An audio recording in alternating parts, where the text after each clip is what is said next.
Fala pessoal, tudo bem? Aqui é o Henrique Frank e hoje a gente vai falar um pouquinho sobre o que é um Data Lake e também o que seria aí o Data Warehouse. Além disso, a gente vai ver como essas duas estruturas se conectam e também quais são as ferramentas mais famosas aí de mercado, né? As ferramentas cloud da Amazon, do Google, da Microsoft e quais são os processos e ferramentas que eles têm dentro delas para fazer cada uma dessas etapas, tá bom? Além disso, a gente também vai falar das camadas do Data Lake. É um assunto bem interessante e, enfim, vai ser muito legal. Espero que esse tema aqui agregue bastante valor para vocês. Antes de tudo, não se esqueçam aí de deixar o like de vocês, ativem os sininhos para receber as notificações. Assim, sempre que sair um vídeo novo aqui no canal, vocês vão receber. E não se esqueçam de inscrever também e compartilhar aí para os amigos, caso você goste desse vídeo também, beleza? Mas é isso, pessoal. Já fiz meu merchan aqui. Bora pro vídeo. Bom, o que é um Data Warehouse? Né, que a gente chama aí Data Warehouse. Ele é basicamente quando você já tem os seus dados um pouco mais estruturados. Então, quando você já tem esses dados divididos aí em tabelas, quando você tem esses dados disponíveis para o negócio já, para a área de negócio, onde você quer disponibilizar para que eles façam as suas próprias análises e tudo mais, você está falando aí do Data Warehouse. Esse ambiente, geralmente é um ambiente bem mais otimizado para fazer consultas e tudo mais.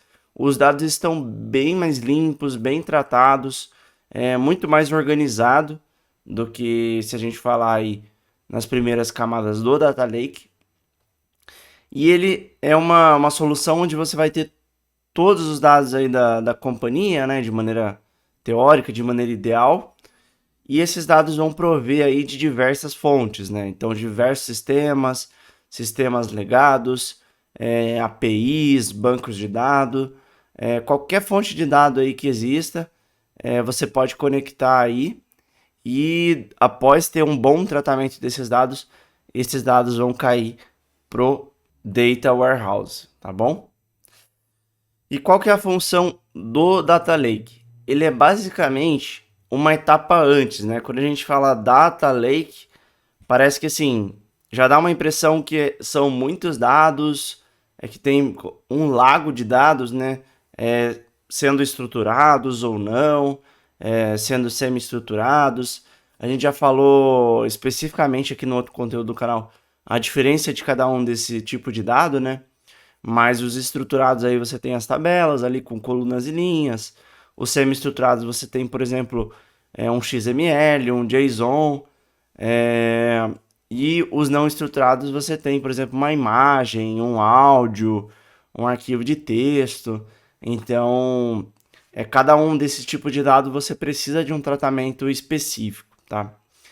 E aí no Data Lake é justamente onde você vai jogar esses dados. A gente vai falar um pouquinho de cada camada do Lake, mas você joga os dados ali na primeira camada, faz um tratamento, né, esse tratamento progressivo dos dados, e quando você chegar lá no final, você tem esses dados tratados, bonitinhos, e aí você consegue colocar para dentro de um warehouse, tá? Quando a gente fala de warehouse também, vem de armazém, né? Você já percebe aí que os dados estão um pouquinho mais estruturados somente pelo nome, tá bom? O Data Lake, ele é bem mais preparado para trabalhar com os dados não estruturados do que o Data Warehouse, né? Então, o Data Warehouse já está mais preparado para trabalhar com dados estruturados, limpinhos e tratados. O Data Lake não, já é um mar aberto aí, seja o que for, ele está puxando, está tratando e tá fazendo todos os processos. Bom, e como que essas duas ferramentas e esses conceitos eles se relacionam? Eu acho que já deve ter ficado claro para vocês, mas o Data Lake ele vem antes, então ele vem ali na ingestão dos dados brutos, no tratamento dos dados, né? Todas as análises de Big Data, aplicação de regras de negócio, regras de cálculo. Você tem toda essa limpeza dos dados e o armazenamento nas camadas, que eu vou falar para vocês em seguida. E depois você tem a disponibilização aí para o Data Warehouse, né? Quando tudo tiver mais mais limpinho, mais tratado, você consegue utilizar no Data Warehouse. Pô, mas então, Henrique, por que a gente utiliza as duas ferramentas, né? Por que eu tenho dados no Data Warehouse e tenho dados no Data Lake também? Por que eu simplesmente não apago os dados do Data Lake e só utilizo do Warehouse? Bom, basicamente tem vários motivos, né? Acho que o principal é a gente ter um histórico dos dados reais, dos dados originais, das fontes, de onde foram coletados. Porque lá no Data Warehouse pode ser que a gente tenha feito já algum tratamento, algum filtro específico, é, assumido alguma regra de negócio, feito algum depara, né? Então, categorizado os seus dados com base em alguma outra informação. E é sempre importante você salvar esses dados brutos, os dados primários, né? Para você manter esse histórico. Até mesmo porque, por exemplo, se você apagar a sua tabela no Warehouse, né?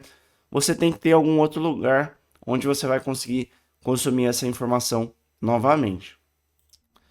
E além disso, um outro motivo é de fato a gente conseguir fazer outras análises, né? De Big Data, outras regras de cálculo e tudo mais, com os dados brutos. Então, pô, se a pessoa quiser fazer ali outras análises, ela tem os dados brutos ali e consegue fazer do zero, tá? Ela não precisa utilizar a sua base já tratada, tá bom? Bom, vamos lá. Eu vou falar um pouquinho agora das camadas de um Data Lake, né? E eu vou mudar aqui um pouquinho a minha tela. Beleza, vocês estão vendo a tela do meu computador já. Deixa eu dar um pequeno zoom. Esse artigo aqui da The Zone, eu achei muito legal. Ele mostra aqui um pouquinho sobre as diferentes camadas, tá? E aí, cada camada aqui, nesse caso, em inglês está Zone, tem um nome específico. Cada camada serve para um tipo de dado específico. E, além disso, pode ser que no seu trabalho, na sua empresa, tenha um nome diferente, tá? Confesso que na empresa onde eu trabalho, eu não trabalho com esses nomes aqui, ó, Transient, Raw, Trusted e Refined, tá? Cada empresa vai trabalhar com um nome específico. Então não se apegue a esse nome aqui, se apegue mais ao conceito, tá bom? E aqui, ó, ele fala bastante, né, ó, Transient Zone. Então tem os dados aqui que acabaram de entrar para o meu lake. Às vezes é temporário, né? Eu só vou copiar e colar ali. E aí depois eu pego aquele dado para fazer a ingestão, né? Quando a gente fala de Azure, geralmente a gente está falando aqui de um blob. Aí a gente tem a Raw Zone, né? A camada crua, digamos assim. Que é onde os dados crus eles vão ser armazenados. E também aqui, ó, ocorre o encriptamento dos dados, né? Então, se você tem dados sensíveis, você pode utilizar hash, pode criar token aqui, ou tentar fazer essa segurança de uma outra forma, tá? Então, é de fato aqui onde a gente faz os primeiros tratamentos para seguir aí as regras de LGPD, ou até mesmo por conta da segurança de dados. Aí a Trusted Zone, depois aí da qualidade de dados, validação e outros processos aí na Raw Zone, ele se torna a fonte da verdade, né, dos seus dados. Pode ser chamado também de camada histórica aqui, tem gente que chama de camada histórica dos dados, mas é aqui onde você vai ter todas as tabelas armazenadas com todo o histórico, né, independente se você vai filtrar depois ou não, aqui é onde você tem toda a tabela com várias datas, com vários dados, e aí depois você pode fazer algum filtro, algum tratamento a partir daqui. Mas essa vai ser a camada que, por exemplo, se alguém quiser fazer um outro processo de Big Data, vai pegar daqui e vai começar a utilizar para o processo deles, tá? Essa é a camada que foi feita alguma limpeza, algum encriptamento dos dados, né, criptografia, e você tem aqui os dados quase originais, porém levemente tratados, né? Sem alterar aí a sua forma, sem excluir linhas de dados, por exemplo. E aí você tem a Refine Zone, que é basicamente onde a gente faz as manipulações, faz as regras de negócio. Aqui a gente está muito próximo de passar já pro warehouse, né? Por muitas vezes é o mesmo tipo de dado que a gente já coloca lá. E aí aqui a gente consegue utilizar esses dados aqui para disponibilizar para o negócio mesmo. A gente pode disponibilizar esses dados, por exemplo, para um Excel, para a área de negócio utilizar. Então aqui são onde a gente tem os nossos dados tratados e já com regras de negócio para poder serem utilizadas aí pelo business, tá bom? Bom, e aqui a gente tem um frame mostrando cada uma dessas zonas aí do Data Lake, né? A gente tem os dados aqui, ó, que podem ser de streaming, então dados em tempo quase real, né? Você coleta informações aí, por exemplo, de uma máquina, de um sensor. Arquivos, dados de arquivos, né? Então, por exemplo, sei lá, um arquivo de um documento do Word, um PDF. Esse aqui são os dados não estruturados, né? Muitas vezes, ou semi-estruturados. Pode ser um JSON, pode ser um XML, enfim. E os dados relacionais. Então, esses aqui já são os dados mais estruturados. Quando a gente fala aí de bancos de dados SQL, outras fontes de dados que já são tabelas prontas, a gente pode estar utilizando aqui os relacionais, tá bom?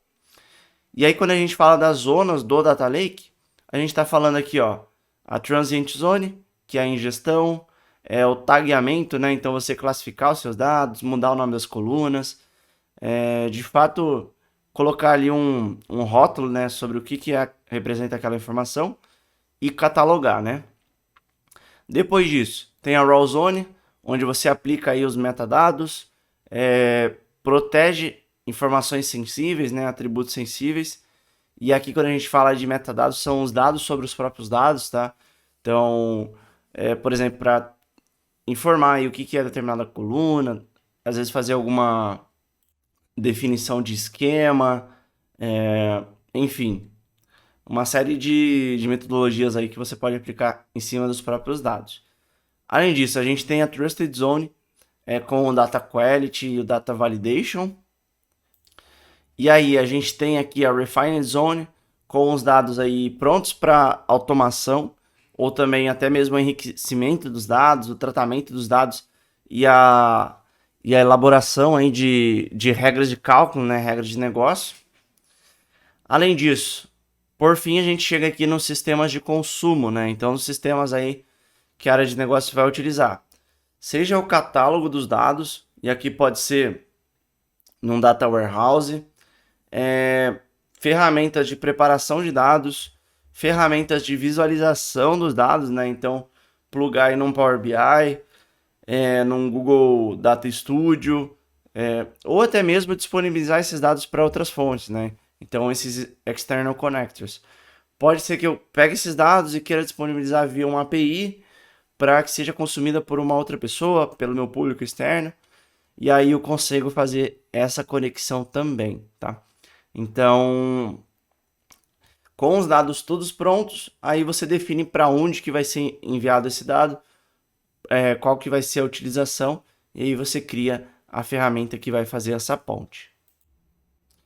Bom, além desse, tem um outro artigo que eu separei para vocês aqui, falando um pouquinho sobre escalabilidade dos dados, Big Data, e utilizando também a plataforma Cloud. A gente vai passar um pouquinho aqui em cima dele, tá bom? Esse ML for Devs, eu achei bem legal esse site aqui, ele tem bastante informação do zero aí para quem quer aprender sobre tratamento de dados e arquitetura em cloud. E ele tem vários diagramas assim bem intuitivos, né, que são bem fáceis de entender, onde ele traz aí bastante informação sobre a parte cloud, né? Então, ó, estágios do Big Data Pipeline, por exemplo. Então, quando a gente fala de cloud, a gente geralmente utiliza a informação de pipeline. E o que é o pipeline, né? É cada etapa do processo. Então, por exemplo, aqui, ó, captura, ingestão, o armazenamento, o tratamento dos dados e a visualização, por exemplo. cada parte dessa aqui é um pipeline, como se fosse um tubo mesmo, onde cada etapa estivesse ocorrendo em um tubo, tá? Quando a gente trabalha aí com Azure, por exemplo, a gente tem ali as ferramentas do Azure Pipeline, e aí você faz com que cada etapa do código vá executando na sequência definida, tá? Mas enfim, dentro desses processos de captura, ingestão, armazenamento, tratamento e visualização, a gente tem a orquestração, que nada mais é do que eu definir qual que vai ser a minha frequência de atualização da ingestão daqueles dados, qual que é a ferramenta que eu vou utilizar, qual que é o notebook que eu vou rodar, por exemplo, qual que é o arquivo Python que eu vou rodar, o arquivo de outra linguagem. Então eu de fato orquestrado, definir quando que eu vou executar aquilo, como e onde, basicamente. Além disso, a gente tem o processo de qualidade de dados, a catalogação dos dados, né? Então, você criar ali um repositório de dados para que seja mais fácil encontrar esses dados aí no futuro. E você ter também um bom processo de governança, tá? Então, é muito importante, principalmente quando você tem uma boa quantidade de dados, você ter um bom processo de governança, porque senão a gente vai criar um monte de dado duplicado, tabelas duplicadas, e aí a gente vai pagar muito por armazenamento e não vai ser legal, tá? Então, é importante a gente ter uma excelente governança aí para poder evitar retrabalho, evitar custos extras. Isso é extremamente importante, tá bom?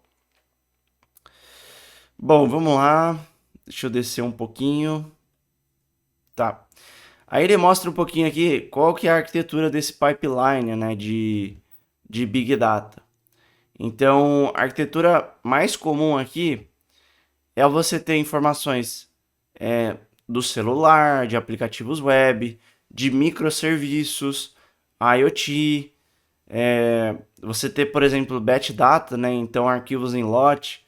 E aqui pode ser banco de dados, pode ser os dados estruturados, não estruturados, semi-estruturados. E aí você tem esses dados sendo jogados aqui para cada uma das camadas, né? Então, o batch data pro data lake, esses arquivos aqui, mobile, web apps, dependendo de como você tem esses arquivos, pode ir para o warehouse ou pode ir para o data lake, vai depender muito de quanto de tratamento você precisa fazer nesses dados. E aqui a gente tem ferramentas de processamento de dados na Inlot, pode ser do próprio Data Warehouse, quando você quer trabalhar com dados que já estão limpos, né? Pode ser que você queira fazer isso, criando novas regras de negócio a partir de uma base de dados, ou até mesmo tratar aqui os dados do Lake, né? Para jogar pro Warehouse. Aí depois disso você tem essas ferramentas de stream, cache, e aí você tem todas as etapas aqui, né? A notificação, por exemplo, se ocorreu alguma coisa, se atualizou ou não os meus dados, Data Science com a ferramenta do Jupyter, os próprios dashboards também, né? E você tem aí as ferramentas de ML Service, né? Então, ferramentas de Machine Learning. Então, essa é uma estrutura padrão aqui que ele traz pra gente, bem bacana e que tem bastante informação. Aí, além disso, ele traz depois, essa estrutura no open source, né? Então, quais são as ferramentas open source que você pode utilizar para cada uma dessas etapas? Então, orquestração Airflow, Flight, aí a gente tem REST aqui nas APIs, MQTT, os dados, né? Airbyte, Hadoop, enfim, tem uma série de ferramentas aqui open source, né? Para catalogação, por exemplo, a gente tem aqui o Metabase, né? Superset, enfim. E uma série de ferramentas open source que você pode utilizar aí para fazer cada uma das etapas desse processo. Pode ser que você não utilize o open source para todas as etapas, tá? Até porque às vezes tem alguma limitação. Mas você pode conciliar a ferramenta paga com a ferramenta open source. E aqui, né, só explicando um pouquinho o que é open source, são aquelas ferramentas de comunidade, né? Então, são ferramentas que você não precisa pagar para utilizar, Geralmente, elas não têm uma... Geralmente não, né? Em alguns casos, ela não tem uma licença comercial. Então, você pode utilizar, por exemplo, para uma atividade de fim lucrativo, por exemplo, na sua empresa e tudo mais. Já tem outras ferramentas open source que são mais para desenvolvimento pessoal. Então, você consegue fazer um código, algum projeto, mas não consegue utilizar numa licença comercial, tá? Então, é muito importante você olhar ferramenta por ferramenta para não correr um risco aí de depois pagar alguma multa ou algo do tipo, tá bom? Bom, e aí, chegando aqui nas ferramentas cloud, né, que eu tinha prometido para vocês, tem um frame muito bacana aqui nesse site que mostra a diferença de cada etapa dentro de cada arquitetura cloud, tá? Das três maiores aí, da AWS, da Azure, que é da Microsoft, e o Google Cloud aqui, que é o GCP, né? Então ele mostra cada uma dessas ferramentas, qual que é o par dessas ferramentas na outra estrutura, e você consegue, por exemplo, se você for trabalhar com mais de uma ferramenta ou quiser fazer um paralelo, né? Você consegue dar uma olhada aqui e coletar essas informações. Esse aqui foi atualizado em 2022, tá? Vem sendo atualizado a cada ano esses nomes, porque essas ferramentas estão evoluindo bastante. Tanto que eu estava olhando para um de 2021 e já mudou um monte de coisa, tá? Mas essa aqui é o frame mais atual que eu tenho aqui sobre essas arquiteturas, tá bom?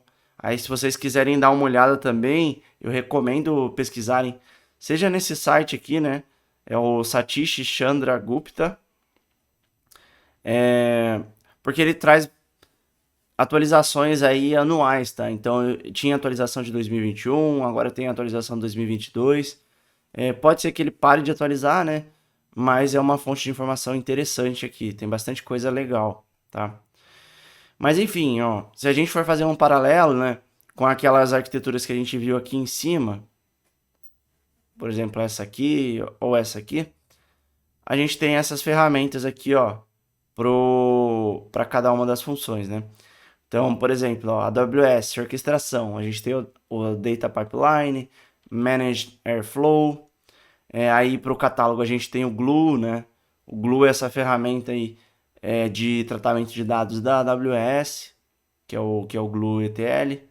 Aí quando a gente fala de Azure, a gente tem o Azure Data Factory, o Use HD Insight, e até mesmo o Purview aqui para visualização de dados, além do Data Catalog. E nesse caso, para o tratamento, a gente tem o Azure Databricks, tá? Então a gente utiliza aí a ferramenta Databricks. O Databricks pode ser utilizado na AWS também, tá? Mas a ferramenta padrão aqui é o Glue. E aqui quando a gente fala de GCP, né? A gente tem o Cloud Data Fusion, Cloud Composer, o Data Catalog, o Dataplex. E quando a gente fala de tratamento, a gente tem aqui, ó, o Data Prep, tá? O Data Proc e o Data Prep. São as ferramentas aí de tratamento da Google. E aí, enfim, a gente tem uma série de ferramentas, né? Por exemplo, para IoT a gente tem a AWS, tem o IoT da Azure também, o IoT da Google. Quando a gente fala de funções específicas aí, né, para trabalhar com APIs e tudo mais, a gente tem o Lambda, tem o Azure Function, tem o Cloud Function. Aí, por exemplo, para o armazenamento, a gente fala aqui de Lake, né?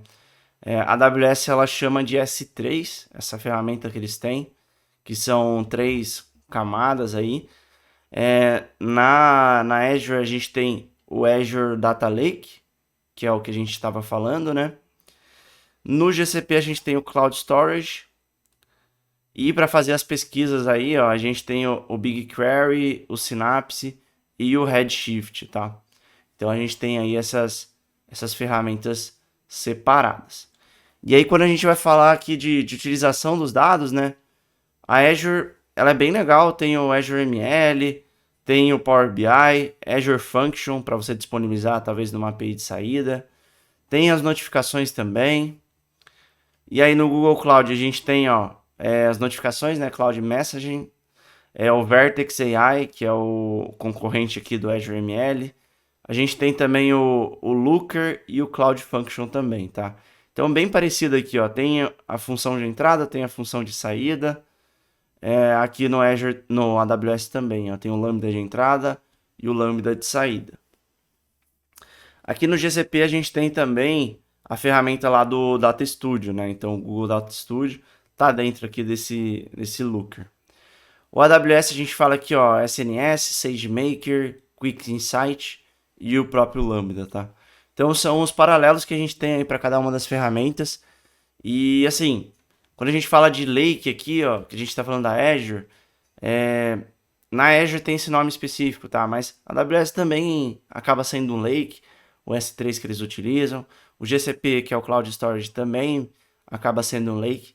E aí você tem cada uma dessas etapas aí para essas ferramentas, tá? Mas é bem bacana esse frame, eu acho que é um frame bem completo e acaba tirando muito das dúvidas aí que o pessoal tem para fazer esse paralelo com as outras ferramentas e outras plataformas, né? Espero que vocês tenham gostado aí e, enfim, vamos finalizar aqui o nosso vídeo. Vocês já cansaram de me ouvir falando aqui. Deixa eu voltar para o vídeo inteiro. Beleza. Bom, pessoal, eu acho que é isso. Espero que tenha ficado claro para vocês. A gente viu a diferença aí de Data Lake, Data Warehouse, viu como essas duas coisas se conectam. Vimos também o que é cada camada do Data Lake e também um pouquinho da comparação das ferramentas cloud, né? Quais ferramentas são utilizadas nas 3 maiores ferramentas cloud. E aí você vai ficar mais tranquilo aí quando você começar a utilizar essas ferramentas na sua empresa, tá bom? Bom, pessoal, é isso. Agradeço demais vocês ficarem até esse momento, né? Se vocês ficaram até agora, pô, dei um like de vocês, significa que vocês gostaram aí do conteúdo, me ajuda bastante. Não se esqueçam de ativar o sino aí para as notificações, para vocês sempre receberem aí o conteúdo assim que ele sair no canal. E se inscrevam também, né? Eu acho que isso me ajuda muito também. É um prazer imenso poder falar com vocês, poder compartilhar um pouquinho mais do meu conhecimento e também aprender muito com vocês. Eu acabo estudando muito aqui para trazer esses vídeos bem completos para vocês. Então espero que vocês tenham gostado de coração. E é isso, pessoal. Um grande abraço, até a próxima. Valeu, tchau, tchau.